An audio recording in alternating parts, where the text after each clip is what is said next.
আজকে তোমাদের খুব সহজে একটি বিড়াল আঁকা শেখাই। চলো, আমি প্রথমেই বিড়ালের চোখ দুটো করে নিয়েছি, তোমরা দেখো। তারপর আমি বিড়ালের নাকটা করে নিয়েছি। তারপর একটা পেন্সিলকে আমি ছুরি দিয়ে পেন্সিলের গাটা ঘষে ঘষে একটা গুঁড়ো গুঁড়ো করে নিলাম। এবার তুলো দিয়ে ঠিক বিড়ালের বডি শেপটা করে নিচ্ছি।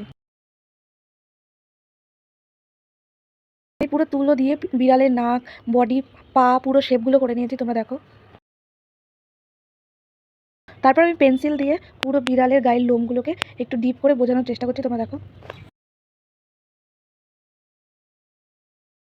প্রথমে মুখ, তারপরে আমি বিড়ালের গোফের সাইডে করে নিলাম, তারপরে পা, এরপর আমি লেজটা করে নিলাম।